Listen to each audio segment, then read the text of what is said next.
What's up, everybody? Welcome to another episode of the Absolute Strength Podcast. I'm your host, Kyle Hunt, and we're back with episode 103 with Dustin Myers.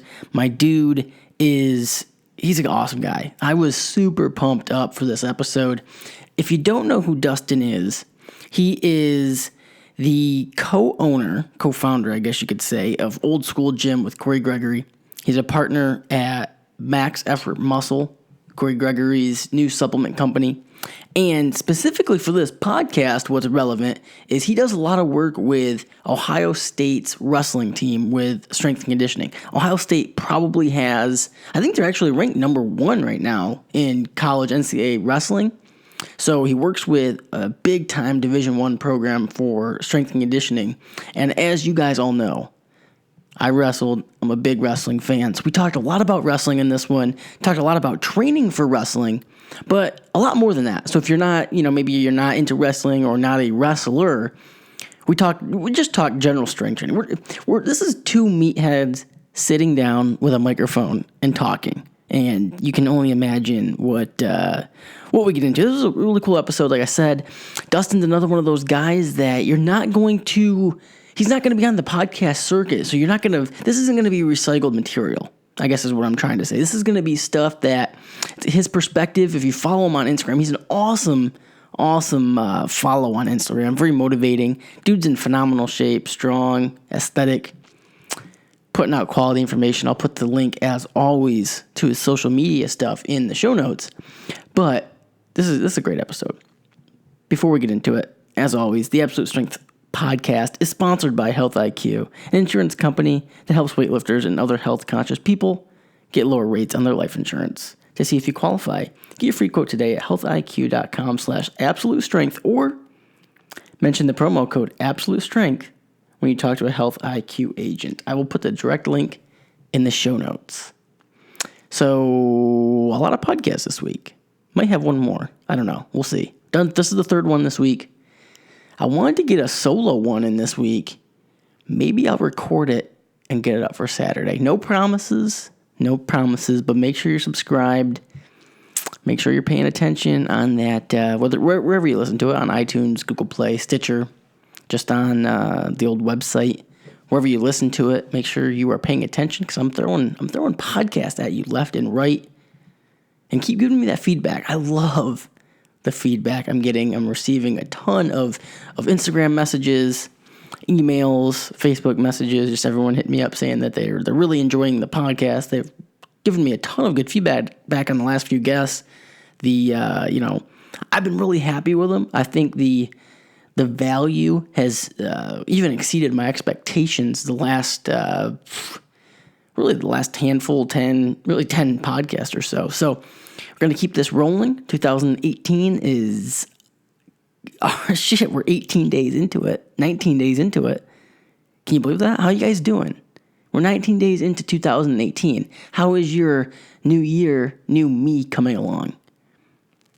Remember that episode we did a couple episodes back, the last solo episode where I talked about, we talked about this.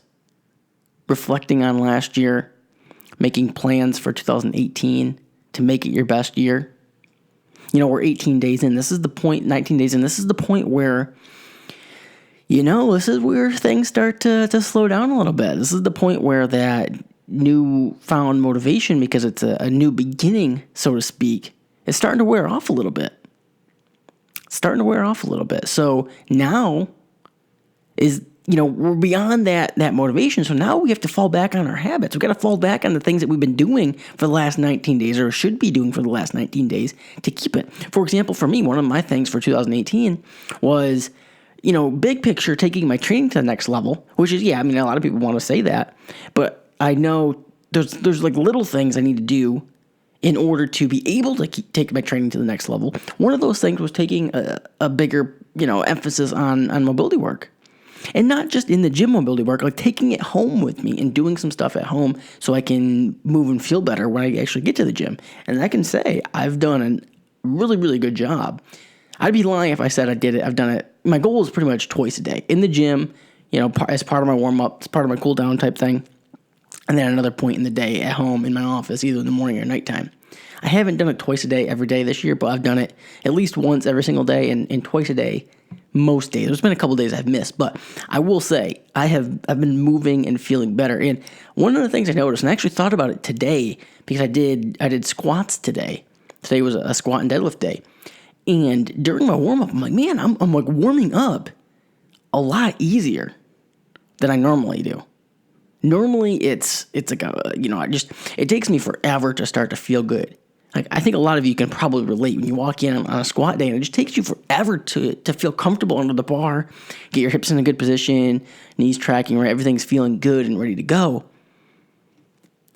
That's been improved. So I'm going to keep crushing this. I even want to take it to another level.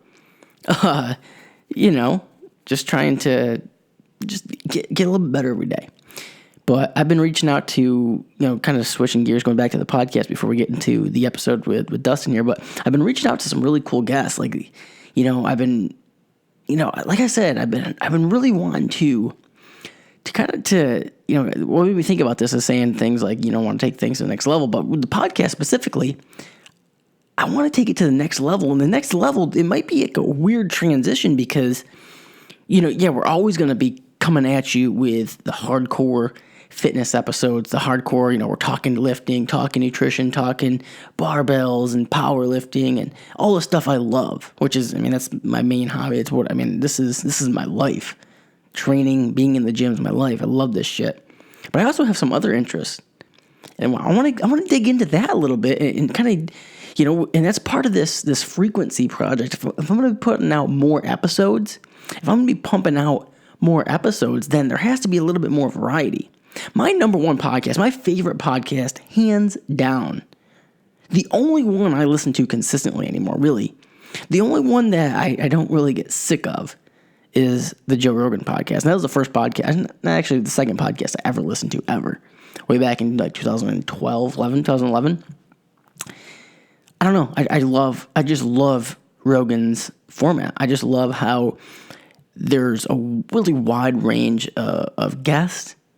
And, a lot of it, he's big in MMA. So most of his, not most, I'd say majority, probably at least half of his episodes have something to do with MMA. Of course, it comes up in conversation a lot.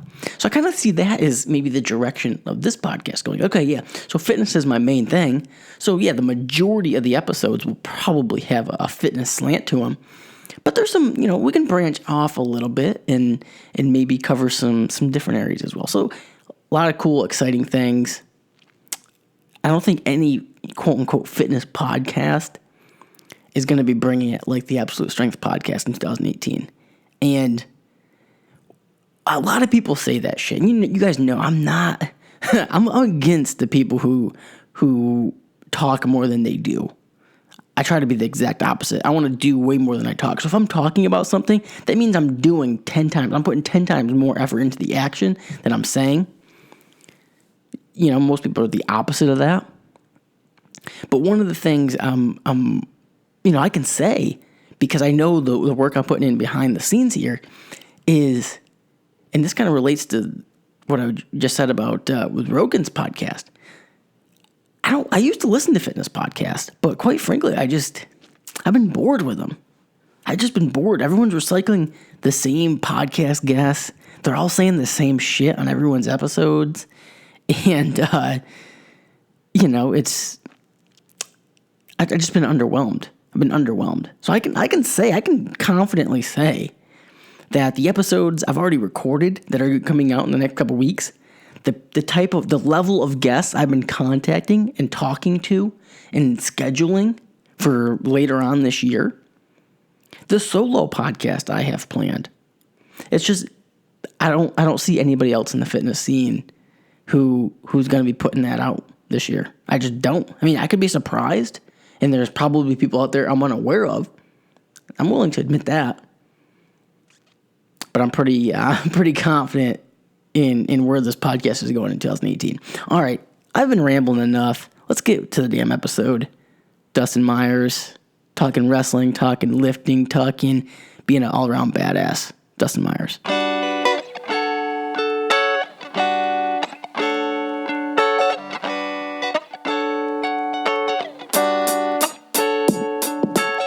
Dustin, what's going on, man?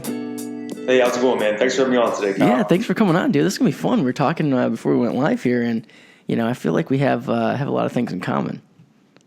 Yeah, definitely, man. I mean, I always like to say, once a wrestler, always a wrestler. I only wrestled for 3 years in high school. I was kind of a late starter. But I would say more so, outside of weightlifting, it's probably had more effect on my life and who I am as a man and how I developed as a person more than anything. So I know anytime you meet or see or talk to another wrestler, you instantly kind of have that bond right off the bat. Oh, I know, 100%. I say that all the time, but it's like, I would say the same thing. Like outside of training, lifting, powerlifting, things like that, wrestling definitely had a huge impact on me. And I started when I was little. So I went from 5, 6 years old all the way up until I didn't even wrestle my senior year. Stopped it after my junior year. But yeah, it's about 12 years of wrestling. I'm willing to bet, too, that 12 years you spent wrestling had a considerable impact on the way that you train, the way that you lift, and kind of your mentality in the weight room. Oh, yeah. No one's a harder worker than wrestlers, in my opinion. No, I'll toast to that. Yeah, Salute. Seriously, the training we used to do in high school is just, I loved it. I was a nut, though. Like, I was always into, pushing myself. So, when everyone else was hating it, running stairs and sprints and 6-minute, live matches and stuff, I loved that. I was just that sick person that I lived for that. I'm kind of a sicko in that way, too. I kind of thrive on the feeling of pushing myself to the brink, and I always say, take myself to deep water and seeing if I can still swim. And I think it's kind of a common thread you see with a lot of wrestlers and just combat athletes in general. And the ones that are able to, kind of put themselves in those uncomfortable situations, those are the ones that tend to thrive. So, yeah, for sure. You're familiar with Kyle Dake, right? Yes. 4-time national champion. So he's from Ithaca, Cornell area, which is I'm from Corning, so about a half hour away. The first tournament I ever wrestled in my life was Kyle Dake was there. We were all 5 years old. It's the funniest thing ever. And we both got beat. We wrestled each other in the wrestlebacks. It's the funniest thing ever. But that can be your wrestling claim to fame. You beat Kyle Dake in the consolation semis when you were 6 years old. It was crazy. And then why did you wrestle after that? Your career I should have quit. I should have quit, man. No, and then we never wrestled in high school. We were. He was always a little bit heavier than me. So I think the closest we ever came to wrestling was my sophomore year. In high school wise, was my sophomore year. I was at 103 and he was at 112, and we were at a dual tournament. And I think they wanted me to bump up to wrestle him because they had a 103 pounder, but they didn't send him out. So I just went out and took the forfeit though. Right. Didn't want to bump up. Might have been a good decision.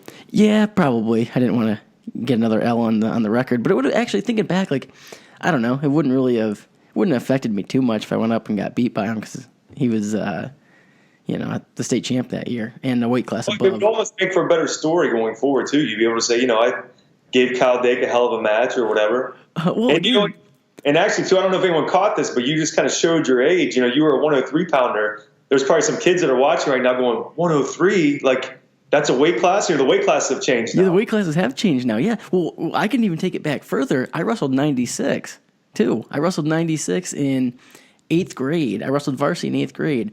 And I don't know how it is in Ohio, but in New York, you can, if you're in middle school, you can take a test, a physical fitness test, and go up for varsity. Do they allow that? Yeah, no, we can't do that here. You can't do that? Yeah. So in New York, you're allowed to. I don't even think you can do that in PA, but in New York, you are. You can do it in Kentucky. So for example, we have a top-ranked kid here in Ohio, David Carr, that's a senior this year. Well, he's, if he wins this year, then he would, in theory, become a 5-time state champ because he, in 8th grade, he went to get, wrestle of the year in Kentucky, won a high school state title in Kentucky as an 8th grader, then came back to Ohio. Do you know who Troy Nickerson is? He I know the name, yeah. So he was a 5-time New York State champion. I think in 7th grade he maybe even placed in New York States. But yeah, he was a 5-time New York State champion and went to Cornell. And he never won a national championship, but I think he was All-American 4 years. But anyway, so what was wild though is my 8th grade year I bumped up and wrestled varsity, but I only weighed about 85 pounds. I was tiny. I would have to drink water to make the minimum. The minimum was 88. They wouldn't even let you wrestle at 96 unless you weighed 88. Crazy. Now the weight classes are all different. What's the lightest one? 99 now? 99, 106 maybe? No, 106 is the lightest. 106 is the lightest now. See, yeah, it's crazy. And then I remember my dad telling me back when he wrestled in the early 90s, they even had a lighter, or late 80s, they had a lighter weight class in 96 in New York. It was like 91 or 92 maybe. Yeah, I don't know. I mean, even when I was wrestling, which would have been, the mid and late 90s, the lightest one in Ohio was 103. So well, that's how it was I remember even when I was wrestling, the lightest one was 103 in most of the country, like PA, but New York still had a 96. I don't know if New York might have took that away or not. I don't know. I guess they were doing things their own way up there. Yeah, they like to. What weight classes did you wrestle?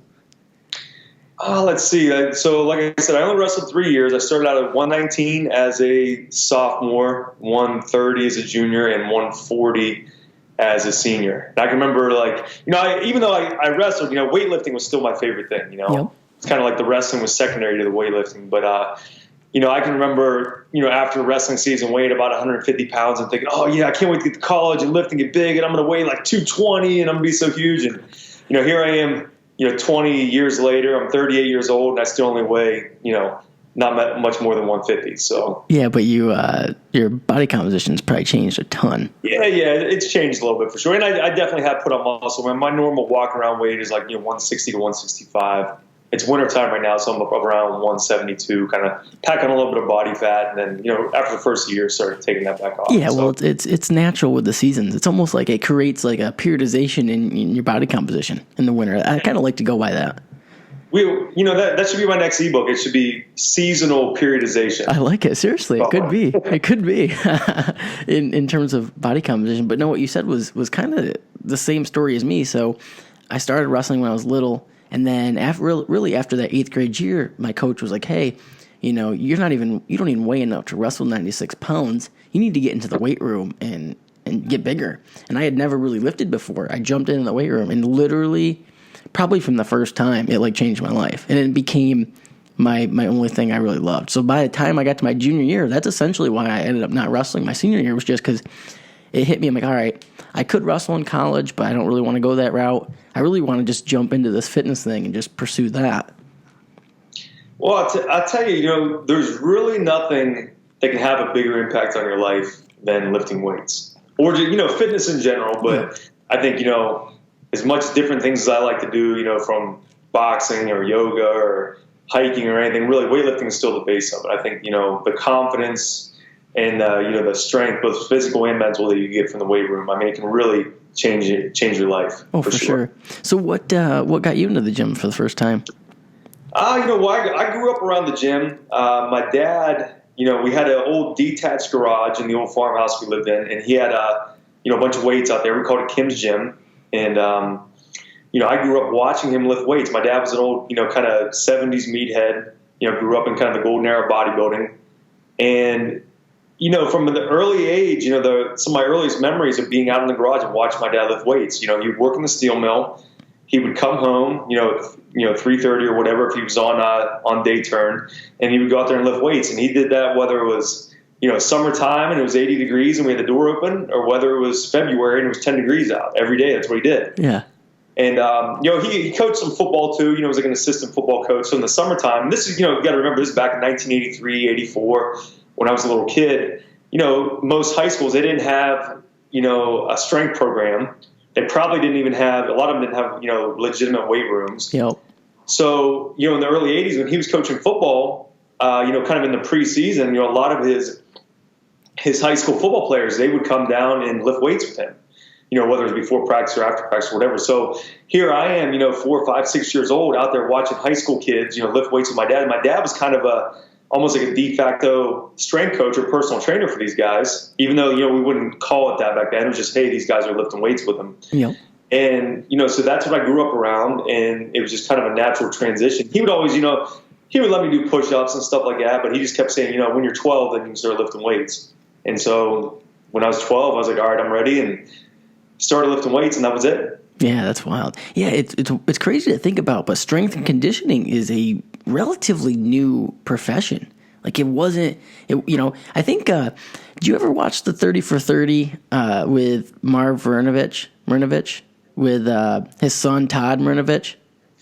Oh, you know what? I I don't know if I watched the 30 for 30, but I've heard part of it. He was the quarterback and kind of crashed and burned, right? Yeah, he was a quarterback, crash and burn, but his dad was a nut, like a complete nut on strength and conditioning. And I think he actually might have been the first NFL strength and conditioning coach, like technically strength and conditioning coach with the Raiders or something. And then I think he ended up training like BJ Penn. So maybe he was a little bit ahead of his time. Yeah. So that was kind of like as you were telling the story of your dad, I kind of like had that in my head because like back then it was, there wasn't really like strength conditioning. So that was probably like the first wave of bringing strength conditioning into high school sports, college sports. My dad told me whenever he graduated high school in 1972, and he was a pretty decent football player and they had a pretty good team. He said, they didn't have weights at the school, but I can't remember if they started going somewhere else to lift weights or whatever. But anyway, there was one guy on the team, Mike Abdallah, who could bench 300 pounds. And that was like, everyone thought like, man, he's so strong. Yeah. And the guy was a stud, and he actually ended up doing concrete work his whole life after that. So think about that now. I mean, there's junior high athletes out there, that are benching over 300 pounds. But back then, to be a high school football player to bench 300 pounds, it was like you were ahead of the curve.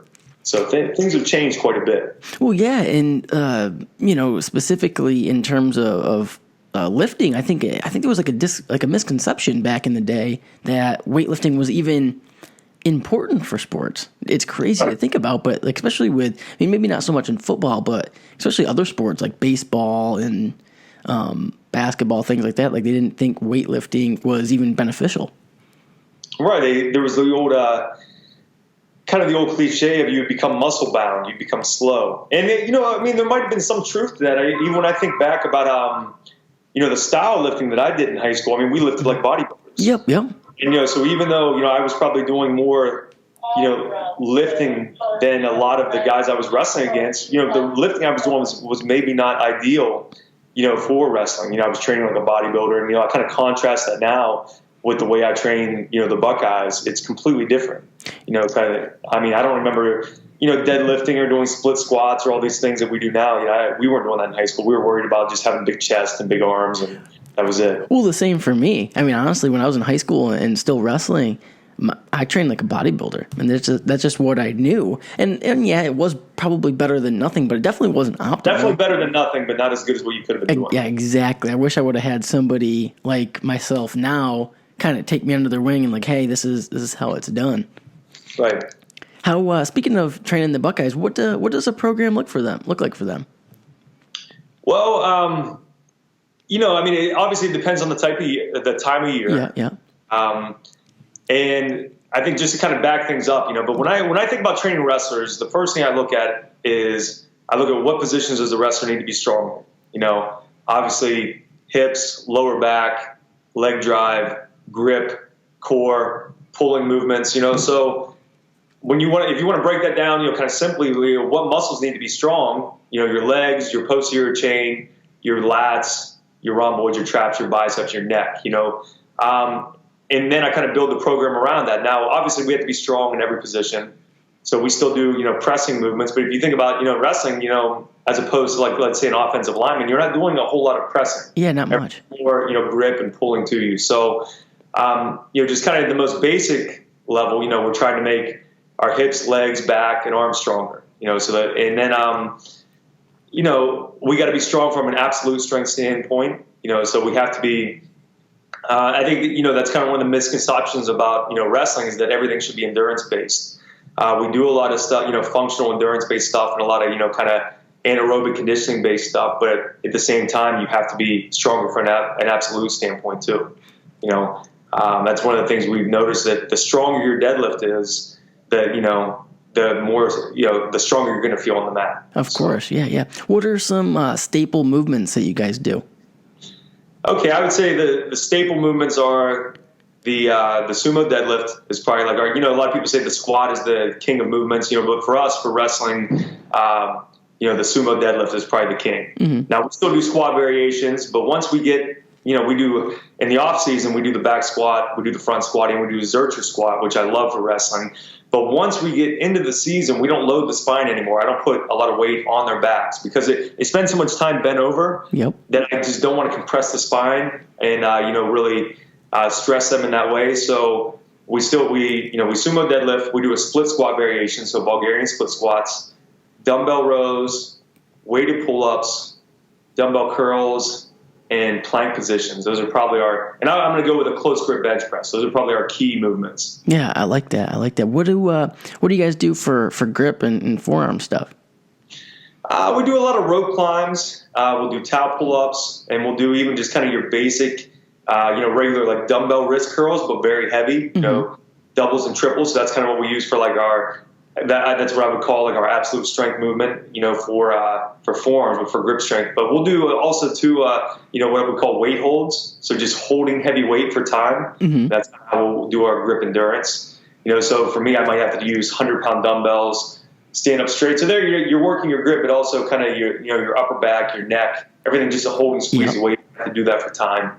So yeah, I like that. I love towel pull-ups. I used to do those all the time. Big fan of those. They're great. I need to, it's funny when the more advanced you get into training or the longer you've been training, it's almost like, the expression, oh man, this guy's forgot more about whatever than you'll even know type thing. It's almost like applicable, like when you've been training for a long time, because something like a towel pull-up, I'm like, man, I used to love that, but it just gets lost in the wave of you got all these different movements that you're training. Yeah, you pick up new things and you kind of get focused on something, and you might try something for a while and you like the results from it. So you might have forgot something that it replaced that is also beneficial. And as well as I knew, that's one of the biggest things that's going to help you progress by constantly changing things up. So it's sometimes good to go back, even if you found something better. Maybe it's good to kind of go back to whatever the old staple was. And I'll do that all the time. I'll even be in the gym, and there might be a high school kid that'll come in today and they'll break out. Something like, oh man, I forgot about that. I haven't done that in years, and it's great. And you're able to kind of work that back into the routine. Yeah, like one exercise I brought back recently is just a standard like dumbbell pullover. I used to love doing those because I used to, back in the day, I read Arnold's Encyclopedia of Modern Bodybuilding. I feel like everyone read that, and he was always talking about dumbbell pullovers. So when I was in high school and even like in college, I used to always do them. And then for whatever reason, it's just one of those movements that you get put to the side, and then you see someone on Instagram doing it. It might even been you doing it. I can't remember. And I'm like, shit, I got to bring that back in. Well, it's funny that you mentioned that because, I used to do pullovers for the same reason because, Arnold would talk about you have to expand the rib cage. Yep. So I did pullovers for years. Corey G has always been really big on pullovers, but I kind of got away from myself. And then just recently, one of my athletes at Ohio State, one of the Buckeyes, he had some real bad bicep tendonitis. So I was having trouble finding kind of lat movements for him to do where he doesn't have to pull here. So I was like, man, I should break back out the pullover. So we started doing pullovers again. Now, I have the whole team doing them. I started doing them again. It's probably been 5 years since I've utilized them. And I was like, man, I forgot how great of a movement this is. Seriously, it's the same thing, but it's as strength coaches, we have all these different tools in our toolbox. And same with wrestlers. I used to always say that back when I was wrestling too. Like every move, it's another tool in the toolbox. And sometimes you forget something or you're not in the right situation to use it. But then sometimes you are, and you just got to remember it. No doubt, man. And I think that could be one of the problems with strength coaches. They get so focused on. I see so many of them, whether ones that I know or whether ones that I see on Instagram or whatever. They get so focused on like whatever their thing is that they think like that's their only way and that's the only thing that's going to work. And they forget, like, there's benefit to so much stuff out there. Like, and I always tell people, my way is not the only way. I've found what works and I found what way, things that are beneficial, but there's a million different ways that you can do it. The most important factors aren't program design, aren't exercise selection. It's intensity, commitment, and consistency. Yeah. So, I think CrossFit would be a good example. I'm sure you've talked to people that are like really into CrossFit and they think like, that's the only thing. They have tunnel vision for it. And I think, there's good things about CrossFit. There's bad things or whatever. But, you see people that are really into CrossFit and they think like there's no other way but that. I think, there's benefit to every system out there, And I try to, kind of cherry pick and take and pick and choose from what I like. And I'm constantly experimenting on myself and my athletes and finding what's beneficial. Yeah, that's part of the reason why I wanted to start this podcast, really, is just because I wanted to be able to have a avenue to learn and provide information for everyone who listens to the podcast from a bunch of different resources, because I'm the same way as you. I think it's so easy to get dogmatic in what you already believe to be true, whether it's training, nutrition. That's why there's all those, like, even in like the nutrition world, you see people arguing over diets, like paleo works or flexible dieting, whatever. It's just... Yeah, a lot of things work if you stick to them, right? Yeah, anything will work if you stick to it. And then from the training side, CrossFit's a perfect example. Of course, everyone's met the CrossFitter who absolutely loves it and just can't stop talking about it. And then you have the powerlifting or bodybuilding community and like, oh, CrossFit sucks. Hey, there's a benefit to everything. Just like there's a benefit to all these different exercises, there's a benefit to all these different rep ranges. Just be open-minded to... in the pursuit of whatever is quote unquote optimal, don't forget that it's a range. It's not a very accurate thing. It's not like one system is going to be best for everything. Because if it was, that's what we'd all be doing. Kyle, I feel like we almost scripted this conversation or something. I feel like we're connecting right here. We didn't script this. This is right off the top of the head. No, seriously, people don't realize this is 100% just we're winging it, and I knew it would work. No, it's awesome. How'd you get set up with Ohio State? All right, so I graduated. Just to kind of give you a little bit of background about myself, I graduated from Ohio State in 2002. I've been in Columbus, since 1998. Corey and I opened the old school gym out here on the east side in 2003. We're in our kind of second location now. We've been in this building since 2008. So I've been around Columbus for a long time. Where'd you grow up? Steubenville, Ohio. Okay. Whereabouts is that? I've heard of it. I'm trying to think. I feel like I might even been there before. About 40 minutes west of Pittsburgh. That's why. Yeah, I actually lived in... kind of west of Pittsburgh, south of Youngstown. Okay, right. Yeah, I actually used to live in Pittsburgh. I lived in Pittsburgh for a year, so... Okay. That's probably why I know of it. Yeah, it's one of those things where it's a small town, but it has a little bit of a city feel too because it's an old industrial town, but... like growing up, when we would go like Christmas shopping, we would go to Pittsburgh, Yeah. So it's kind of almost like an extended suburb in a way of Pittsburgh in that way. Once we were old enough to go to like the under 21 dance clubs and stuff, we would hop in the car and, when we were 16, 17, 18 years old and drive up to Pittsburgh. So, yeah. But, so, I've been in Columbus for a long time and, being a former wrestler, I was always a big fan of the wrestling team here at Ohio State. So I was always, I would go to some dual meets and stuff. I was kind of familiar with them or whatever. And then, it would have been like 2010, I ended up meeting Tommy Rollins through a mutual business contact. He came out here to the gym. And, just to give you some background on him, Tommy Rollins, a couple years younger than me, but, kind of around the same era. He was a four-time All-American, I think the first four-time All-American in the history of Ohio State, and two-time national champ, unbelievable athlete, unbelievable competitor. And he was from Columbus, a local guy here, so I was real familiar with him. And I met him, and I knew that he'd been an Olympic alternate in 2008. He retired then, and when I met him in 2010, he was kind of, in the business world now. And he said, man, I want to make a comeback and try to make the Olympic team. He's like, but I've been on the couch for 2 years. I haven't done anything. And I was never – he's like, I love to wrestle. I love to train. I trained hard my whole life, but I never liked to lift weights. And I saw this as an opportunity. I was just like, you know what, man? I said, let me help you. Yeah. Start coming out here to the gym and let me train you. And I looked at it as, number one, it was an opportunity to work with a guy who I'd always looked up to from a sport perspective. And number two, I thought, if this guy was this big of a stud, he was one of the top, I think he placed fifth in the world at one time, in the world championships. But he'd never lifted weights. I was like, just imagine what kind of impact I can have on if I actually teach him how to lift weights. Yeah. So I started working out with Tommy, 2010 to 2012. And, he made his comeback, started competing again after, being a kind of an old dad on the couch and not, working out for that long.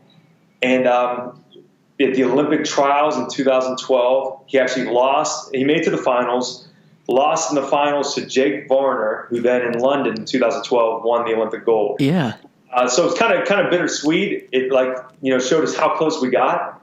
But I think, from Tommy's perspective, he almost would have rather got last than to be that close and to lose to Jake Varner, So it was one of those things where it also taught me, something I already knew, but I thought, it's important in situations to kind of lead with value. So many people, in business, they think about, okay, how can this benefit me, or how can I make money from, helping this person? I honestly, at the time, just looked at it as, I want to help this guy make the Olympic team. And because I knew it would just be an extraordinary, thing for him as an individual. And even though we fell short of that goal, that was what led to me getting my foot in the door with Ohio State. So after the Olympic trial process was done, he said, we have this thing down here at the Ohio Regional Training Center where our Olympic and Olympic hopefuls train. He said, but we don't have a strength coach. And he said, would you be interested in coming down and helping the guys like me? Because at that time, I wasn't working with him at Ohio State for those 2 years. He just came to old school gym. Mm-hmm. And I just I jumped at the opportunity to go down there. And so for the first, year and a half, I worked with, by that time, Tommy retired.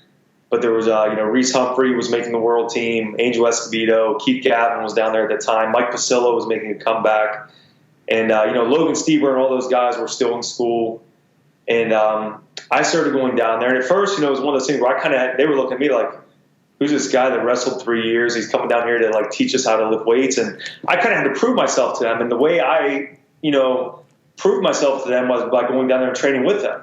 And, I always try to lead by example and lead with value and just, show them that I'm willing to get in there and get the trenches with them. And, out of all those guys, Reese Humphrey and I really bonded right off the bat.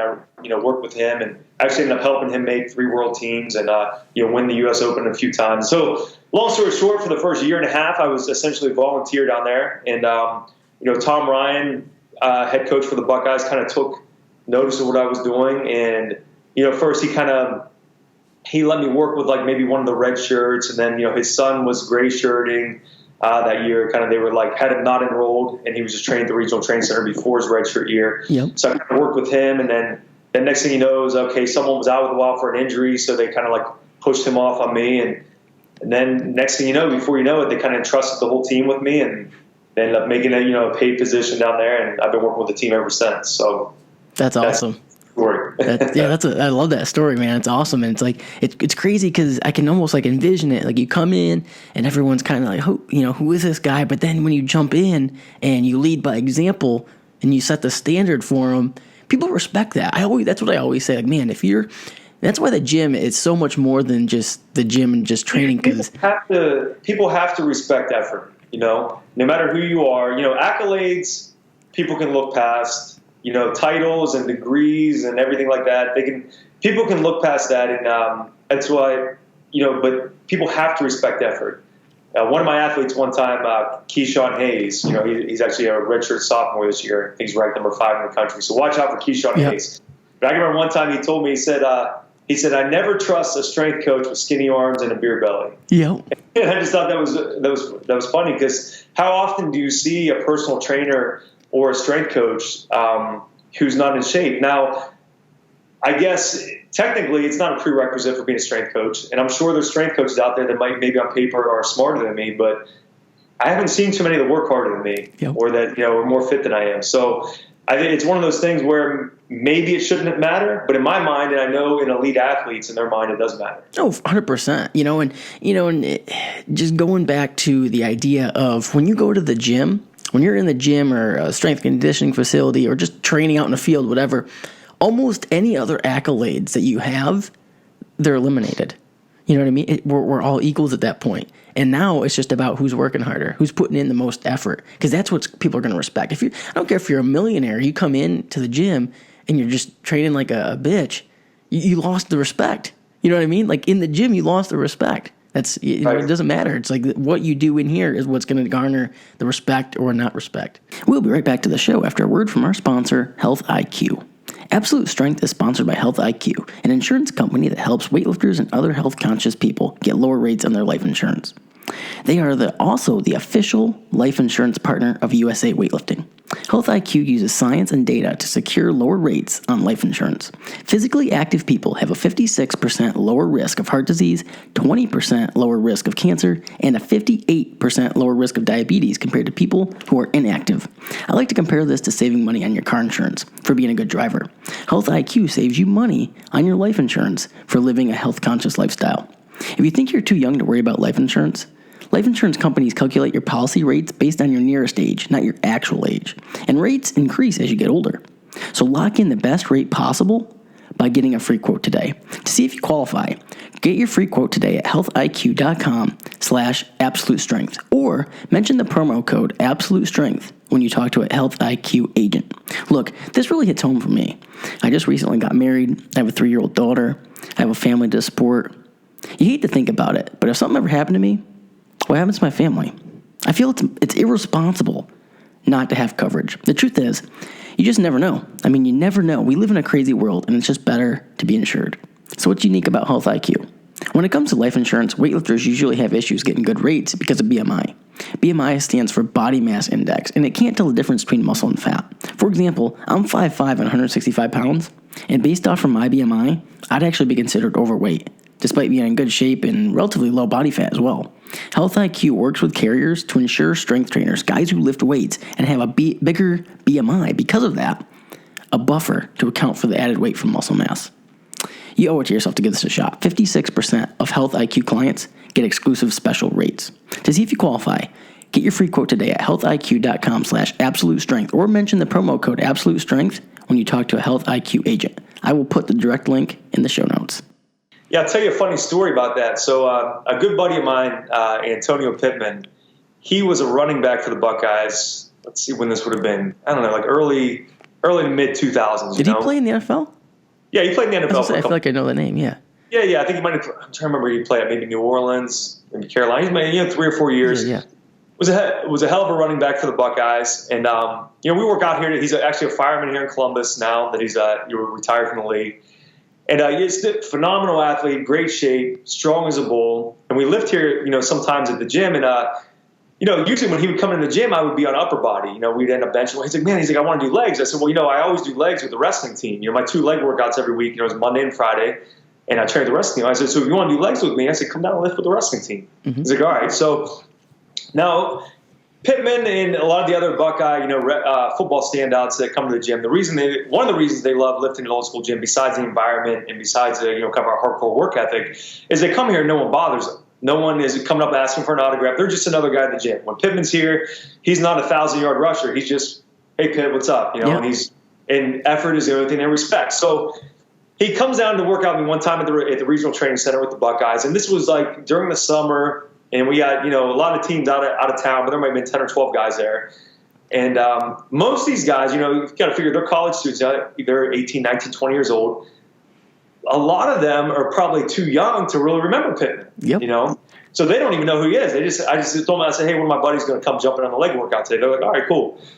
And, he made it through the squat workout. We're doing some split squats, hamstring stuff. Well, at the end, we're going to do kind of our sled work. And the sled work we do down there, especially in the off season, is pretty brutal. Well, sled work can be pretty brutal in a hurry. Oh yeah, you can catch the sled flu real quick, right? Yeah.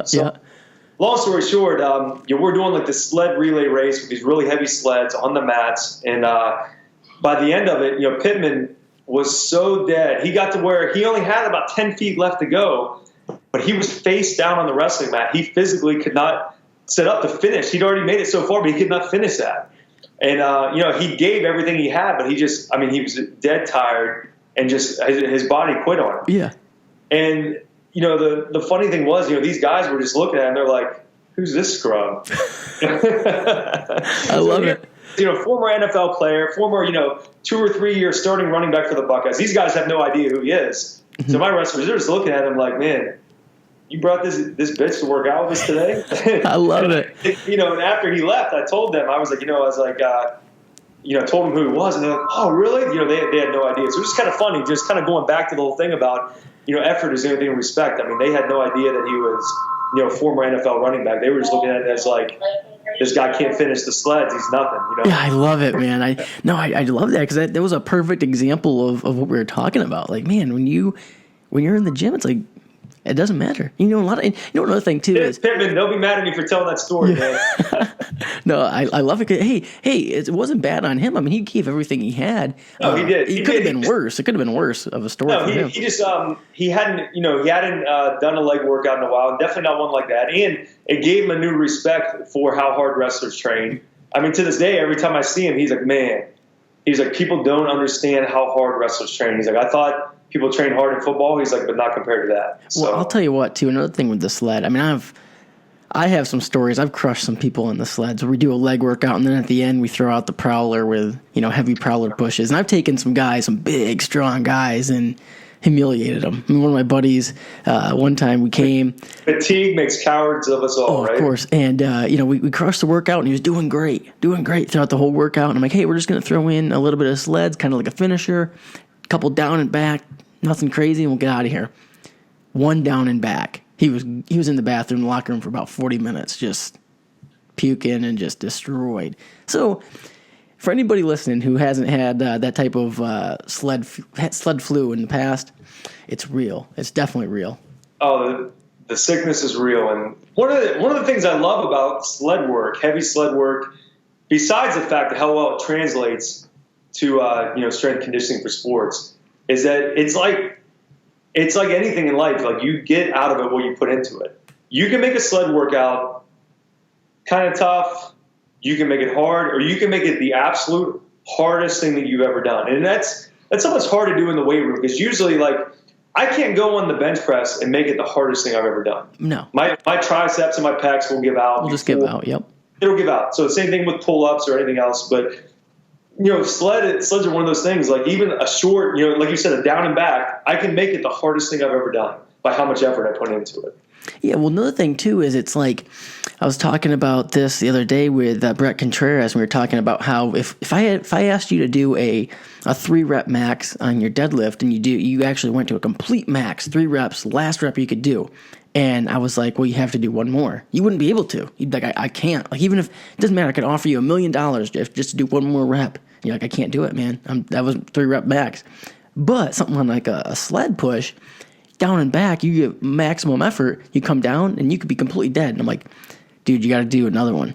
You could probably muster at least a little bit more. You know what I mean? There's not, there's no always, it's like a small distance would probably be possible. But a deadlift, you couldn't do another maximum deadlift. So I think it allows us to go to complete fatigue. With like your buddy, when you're telling he went to complete fatigue. In terms of a Pittman stage where you're face down, he literally couldn't even stand up, let alone push the sled anymore. Yeah, exactly. So for like going back to the deadlift example, yeah, maybe you did 400 pounds for 3 reps. You couldn't do another one with 400 pounds, but you could do 200 pounds.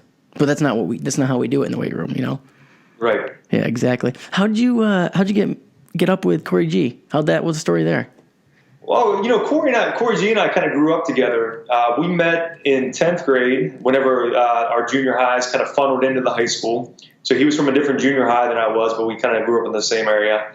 And, we really hit it off almost as rivals at first, because we were both kind of the smaller, skinny guys that were into weightlifting outside of the football players, usually, especially back then in the 90s, early 90s, the only people that were really into weightlifting in high school were the football team. But, I was kind of the kid from my junior high that thought I had a little bit of muscles and liked to lift weights. And he was kind of the counterpart from his, from his junior high. And so we were actually in weightlifting class together.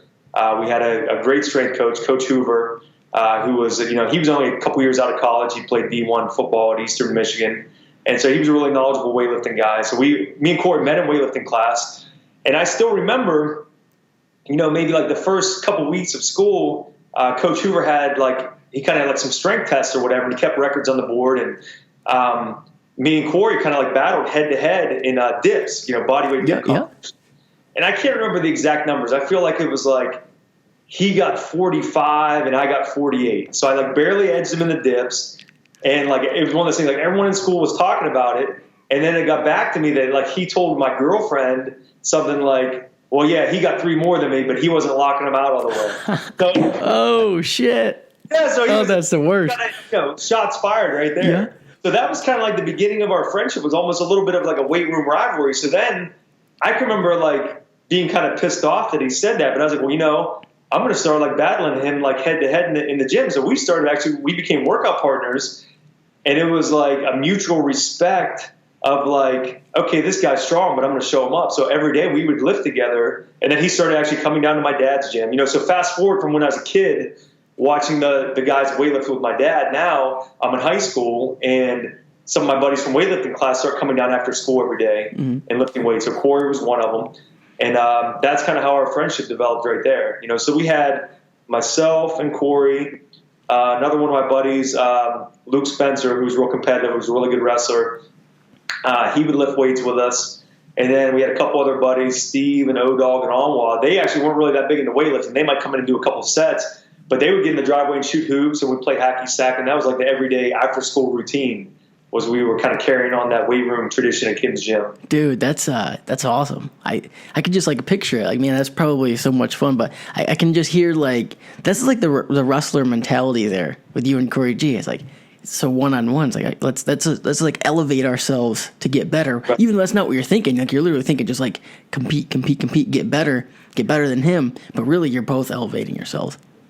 Well, Corey, so that's a good example. Corey G, if you're listening to this, then this is yet another example of why you should have been a wrestler in high school instead of a basketball player. I always tell him he had the wrestling mindset. Yeah. He didn't grow up with any wrestlers that were friends. So he grew up with friends that were basketball players. But Corey G would have been a great wrestler. Well, we'll see. That even takes another level, though. You being a wrestler and him being a basketball player. I mean, as a wrestler, you can't have a basketball player beat you on dips. That's just not allowed. If you remember, I got 48, he got 45. Exactly, that's why you beat him. I mean, but he pushed me, but yeah, I beat him. Yeah, so. When you got to 45, you're like, or even 44, you're like, okay, come on now, I got to beat this guy. He's a basketball player. He's not supposed to be that strong. Well, and to this day, dips is probably one of the only things I can still beat Corey G on. He crushes me on most strength-based stuff. But outside of like running a 400-meter run or doing dips, I can't beat him on very much stuff anymore. Well, he's got a couple pounds on you. He does, for sure. So probably that's what happens on the barbell stuff. What about pull-ups? You can probably get him on pull-ups. He's a good weightlifter too. Very good weightlifter. On pull-ups, can you get him on pull-ups? I don't know. I think maybe on reps, yeah. I don't know. It would be close. Yeah. He's good at pull-ups also. What's your training look like right now? So right now, I kind of vary it week to week. It's almost like when I get in season with the Buckeyes, because once, I lift with them through the spring and the summer. And so my programming really mirrors what I'm doing with them. Mm-hmm. Once I get into the season, it's kind of like too busy. I have the whole team there, and it's a little bit more of a serious atmosphere. So I don't actually work out with them. I just put them through the workouts. So now it's like when they're in season, it's kind of almost like my off season where I let my training vary a little bit. So right now it's kind of like I come to the gym and do whatever I'm feeling like that week. Right now I'm benching more than I normally would. I'm benching probably 3 days a week. Probably one day a regular grip bench, one day I'm doing a close grip bench, and one day I'm doing dumbbell bench. I'm deadlifting probably twice a week, and I'm doing legs, probably twice a week with my deadlift, mainly split squat variations. Mm-hmm. I'm boxing once or twice a week, and I'm not doing as much running this time of year. I'm doing, I do probably some form of conditioning every day, but maybe doing a little bit more like kind of light aerobic-based stuff, whether it's just on the bike or the Airdyne or the Stairmaster. I kind of dial the sprint work down a little bit this time of year, just kind of like give my body a little bit of time off and let myself accumulate a little bit of body fat, just lift heavier. Yeah. So. What are your goals right now? Do you have any training goals? No training goals right now. I'll probably ramp that up again the first of the year. The first of the year, I always start by shredded in 28 days plan, and I'll try to see kind of how lean I can get in. Basically the month of January, try to drop, 10 or 15 pounds. And the ultimate goal, though, kind of looking forward to next year is, I run a time 400 meters on my birthday every year on June 1st. The last couple of years, my time has went down. I ran a 56 last year. So my goal is to get into the 55. So if I can, when I turn 39 in June, if I can run in the 55s in a 400 meter dash, I'll be pretty happy with that. I want to run a couple mini triathlons next year and kind of build up for my 40th birthday. The following year, I'm going to do an Ironman on my 40th. So that's kind of like the long-term goal. Kind of one of my short-term goals right now in the fall, I told you I started benching a little bit more and started kind of putting on some body fat. I wanted to get back to where I could bench 315 again. I don't focus on bench press that much in my training, but it's just kind of one of those things where, I used to be a pretty good bench presser. I'd done 335 in competition at 181, maybe 10 or 12 years ago. And I just really this fall said, I want to get back to where I can at least on any given day walk in the gym and bench 315. Mm-hmm. Like it's just one of those benchmarks. I want to be able to bench 315 again. I know it doesn't matter for anything. So I recently did that. The last couple of weeks I've gotten back to where I can do 315 again. And I hadn't done that in probably 10 years. So that felt pretty cool. That's awesome. Yeah, it's those numerical just having those 3 plates on, it's a big deal. For sure. And like I said, that doesn't really matter much performance-wise or anything like that, but just having something to work for in the gym. So something I encourage people, whether you're someone like, Nathan Tomasello is trying to win his 2nd national championship this year, so he had a great offseason in the weight room. So that's obviously a big, lofty goal, but your goal might just be that, hey, I want to do my first triathlon, or I want to bench 315 for the first time, or just, it could be even so much smaller than that. I want to be able to bench my body weight 10 times, or whatever it is. Create little goals for yourself, because it's going to give you a renewed, kind of focus and urgency to your training. Yeah, I always talk about that. You got to have something, whether it's a goal or just a date on the calendar, something to work towards, because you don't want to just have, an open-ended. You're training open-ended, because if you're working towards a goal, everything is going to be focused on that. So then, you wake up at 6 a.m. Oh man, I don't know if I feel like going to the gym. Like, oh well, in 2 months I have X goal that I want to hit. It's going to drive you to go. I would be willing to bet that the majority of people that come into the weight room without some type of like plan or focused goals, those are the same type of people that just kind of float through their daily life and day to day, like not with any real clear goals or focus to their life. I always feel like the weight room carries over to life outside of the weight room, and vice versa or whatever. So I think, if you start setting these little goals for yourself in the weight room, the next thing you know, you can start setting these goals for yourself in your personal life, whether it's at your job, your family, your relationships, whatever it is. All these things are intertwined. Oh, I agree 100%. You stay pretty lean all year. I mean, you mentioned how you're getting a little bit bigger right now, but what's your nutrition like? Right now, honestly, I'm kind of eating whatever I want.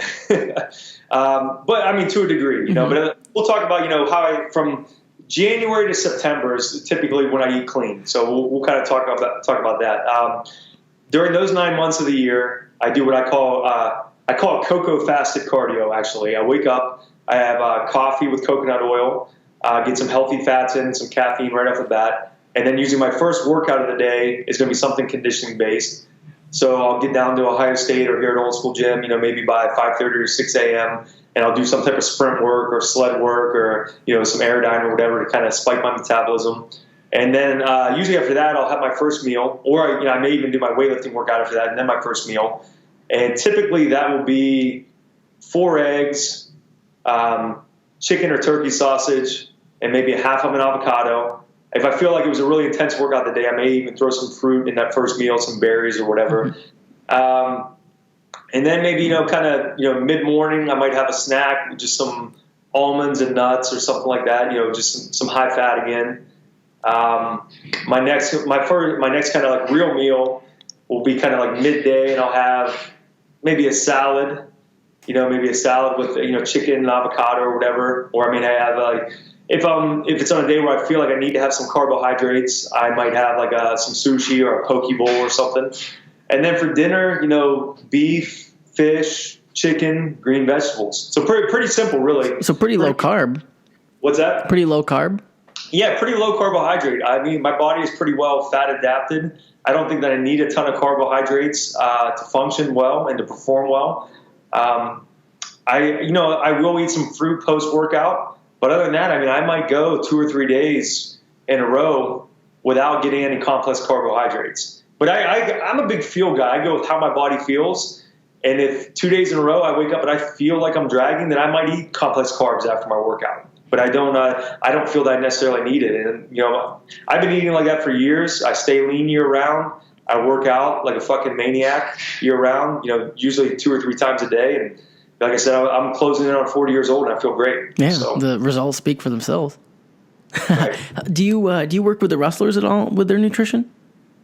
We have dietitians at the university there who work more directly with them. I would say I more kind of consult with them, know. So I would say my views on nutrition are a lot different than the typical registered dietitian. Of course, yeah. Even there at Ohio State. So I kind of, what I do is I let the dietitians kind of do their thing and work with them. And then whenever I see someone who's struggling a little bit, or even now they kind of know just to kind of come to me on the side, and I kind of give them some tips and give them some strategies that'll kind of are realistic for, whether they're eating in the, the university cafeterias, or whether they eat off campus, or whether they, cook in their apartment or whatever. And even, something as simple as, talking about my guy, Nate Tomasello again, he got, this summer, I can't remember if it was for his birthday or what, but his parents bought him a gas grill for his apartment. And he asked me, he said, hey, I see on your Instagram story, you're always cooking. He said, can you teach me how to cook on the grill? I said, absolutely. So I went over and I taught him how to make, we made steak kebabs, and then I taught him, some different egg scrambles he could make. And then taught him how to make something else on the grill too. I can't remember what, but I gave him all right, here's some kind of simple, foolproof stuff. And, he's still using it to this day. And he says it's really helped him. It's one of those things, if you know how to cook healthy food that tastes good, you're more apt to eat it, Oh, yeah. I think one of the problems with eating healthy, it's expensive and it's hard to cook stuff that tastes good. So yeah, I talk about that a lot. I go, 2 things: knowing how to go get groceries, not necessarily on like a budget, but really on a budget, like being able to buy what you need in an affordable way, and then being able to cook. Like, those are 2 things that if you can just learn how to do those 2 things, your nutrition is going to get so much better. Well, it's funny that you mentioned that, because on maxeffortmuscle.com, I have a show called Muscle Meals, where I don't know if you've watched any episodes. No, I haven't seen any. I got to check it out. I'm checking it out. Yeah, so I actually give a recipe that I make that I come up with. I teach you how to cook the recipe, and I actually have a few episodes in there that we've termed budget meals editions, and they're designed specifically for like the college age crowd. Like, okay, here is how to shop. Here's the grocery list. Here's the breakdown per serving of what you're making, and I'm teaching them how to cook healthy food on a budget.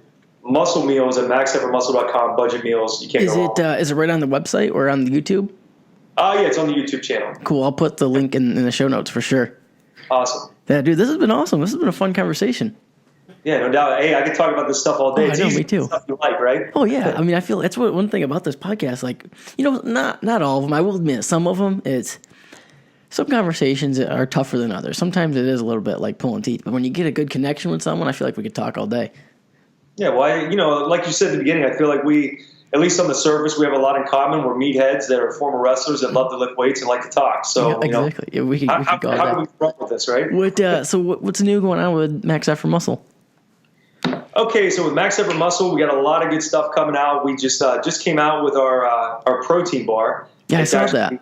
Yeah, it's what we call the Max Crispy Treat. So what would you say is the biggest complaint people have about protein bars in general? Probably they don't taste good. They don't taste good, and why don't they taste good? I'm trying to lead you on there. Oh, I'm trying to think what you want me to say here. Okay, texture, right? Yeah, texture, yeah. They're always too hard, too chewy, right? Uh-huh. So we have the Max Crispy Treat. It's actually the light, airy texture of a Rice Krispie Treat, 20 grams of protein, chocolate on top. My 6-year-old, she's 7 now. My 7-year-old daughter, Mia, who's the pickiest eater on earth, she loves them. So if Mia Jane Myers loves them, any athlete is going to love them. Everybody's going to love them. We had that going on. Our partner, Clay Guida, actually just had a big fight a couple weeks ago. I don't know if you saw that. Yeah, I saw that. Yeah, knocked out Joe Lawazon in the first. Incredible knockout. Really happy for my guy, Clay. So that was a big thing right there. One of our other partners, Travis Brown, just got married to Ronda Rousey. Yeah, and now you guys have something with Ronda too, right? That was my lead into that. So obviously we're happy to bring Ronda into the family, literally into the family as she married, her and Travis got married. Really happy for those guys. But now we're also bringing her into the Max Effort family from a business standpoint. We brought her in as a partner, and we're getting ready to launch. It should launch, the first couple weeks of January, our women's line. We're really excited for that. Ronda is an incredible athlete, obviously, Olympic silver medalist. She was a pioneer in women's MMA, and also, too, just a very big advocate for, living and training the right way. She's probably one of the most heavily drug-tested women in the history of women's sports. So her thing is, about, eating clean, doing it the right way, doing it with, healthy supplements, avoiding the performance-enhancing drugs. And, so we want to really be able to, help kind of showcase her as an incredible, inspirational female athlete and be an inspirational to young women out there like my daughter, who's 7 years old and is a gymnast and loves, training and loves being an athlete. So that we're really happy to bring her on. Yeah, that's awesome, man. That's awesome. I love it. I love watching you guys. I love all the skits. I think our biggest strength as a company is the knowledge we can teach people about training. so we can really lead by example, whether it's me or Corey or Clay or Travis, and really teach young athletes, young weightlifters. But we're also funny too. Mm-hmm. And so, the skits really allowed us to kind of highlight our personality a little bit and just kind of do something outside the box, I think. Yeah, it's epic. So how can people get more information about you? Well, the easiest way is to follow me on Instagram at Coach Myers _gut-check. If you want to throw that link up, that'd be great. Definitely will. If you want to kind of check out our backlog of training articles, we have hundreds and hundreds of training articles up on maxeffortmuscle.com. So if you go to maxeffortmuscle.com, you can really use it as a training kind of research tool. We have articles on everything from how to knock someone out to how to cook healthy meals on a budget and everything in between. So there it is. Definitely go follow my boy Dustin Myers. Go check out Max Effort Muscle. And this has been great. Thanks, man. Hey, I really appreciate having me on. Dude, this was fun. This was great. I had a lot of fun with this one. I hope you enjoyed this episode of the Absolute Strength Podcast. I know I had a ton of fun producing it for you. And before you go, if you could just drop me some feedback, I'd love it. I love reading your feedback. So you can go over to iTunes, leave a 5-star rating, write a little review, what you think of the podcast. I absolutely love it. I read every single one. But it's cool if you don't want to do that. I get it. No one wants to really go out of their way to do anything, let alone write a review. But I want to get your feedback. So drop me a line on Instagram at Hunt Fitness, or on Facebook, Kyle Hunt, or on Twitter, or send a pigeon or something. I don't know. I just want to hear your feedback. So if you want to give me some feedback, let me know what you think. Hit me up on Instagram at Hunt Fitness. And before you go, I have one last thing I want to say. I have a program I want you to check out. It's actually called the Absolute Strength Program, and the link is in the show notes. It's a program I designed to help increase my own squat, bench, and deadlift. And I got pretty strong off of it, and I think you're going to like it. It's a great book. Thousands of people have got amazing results from it. It's in the show notes. All right, guys. Until next time, until next episode, peace.